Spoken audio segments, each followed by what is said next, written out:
Hey, so I talked in my last video about how to reasonably make $100,000 in the simplest way possible, and it really comes down to making $274 per day.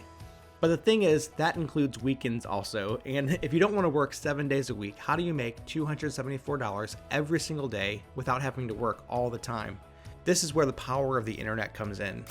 If you've ever thought about how to make money before, you've probably run into terms like passive income, the 4-hour work week, and these kinds of things. And those are great concepts, and I think that those kinds of things fuel what I'm talking about. But in order to actually make $100,000, you've got to get into the nitty-gritty. How do you start making passive income? How do you start working just 4 hours a week, or according to that book, actually 4 hours per day, every day of the week? Now that's going to be different for everybody, based on your interests, based on your hobbies, these kinds of things. But for me, I'm seeking to do it through Amazon and YouTube. With these kinds of platforms, you can make the content once and then it lives on the internet forever. So let's talk about Amazon for a second.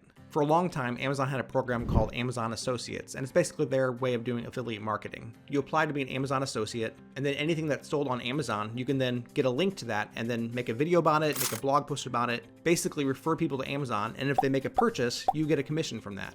And all of that's definitely part of my strategy, but that's not the biggest part, because it's been around for a while now, but you've probably heard about their new program, Amazon Influencers. With Amazon Influencers, you make the content like reviewing a product of some kind, upload that directly to Amazon, and then people who are ready to make a purchase, they watch your video and they purchase it right there on Amazon. Conversion rates are way higher because people are already on Amazon ready to make a purchase. But here's the thing, not everybody qualifies for the Amazon Influencer program, which is actually where YouTube also comes in. In order to qualify for Amazon Influencers, you have to be an influencer. You can do that through TikTok or Instagram or Facebook or YouTube. Personally, I like YouTube. And the reason is YouTube has the best monetization strategy itself. Yeah, it's possible to get monetized on one of these other platforms, but YouTube has the best monetization. YouTube has the best sharing model for creators. So here's the strategy that I implemented, and certainly steal this from me if you want to do it too, but build a following on YouTube, get 1,000 subscribers, 4,000 hours of watch time, get monetized, and then at that point apply to the Amazon Influencer program, make product reviews, review products, demonstrate products, and then take those videos that you're making there and then upload them to another channel on YouTube.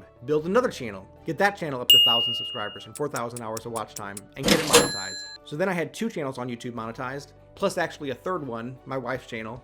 She says it's mine because I do all the editing and stuff, but it's actually her channel, but she's the face of that channel. I call it her channel, and it is. I have 3 channels on YouTube monetized. I have affiliate marketing through Amazon Associates, and I have on-site videos with Amazon itself. That's my strategy. And I actually have some other channels too, including this one, that I'm still working on getting monetized on YouTube. But with all of these things, the goal is the same. Make content once, put it on the internet. It'll live there forever and continue to bring you income. And even though I continue to make content, the income actually comes from the stuff that I made a long time ago, therefore it's passive income. Now, of course, we can talk about whether it's truly passive income because I continue to make content, and certainly, yeah, I get that. But the goal is eventually that the work that I put into it today actually pays huge dividends in the future. I'm building up this library of content that makes me 6 figures, maybe even 7 figures. I don't know, I'm not gonna put a limit on it. But the plan is to put the work into it now and then get paid huge dividends in the future. At least that's the goal. And hey, if I can do it, you can do it too. I'm just an average guy.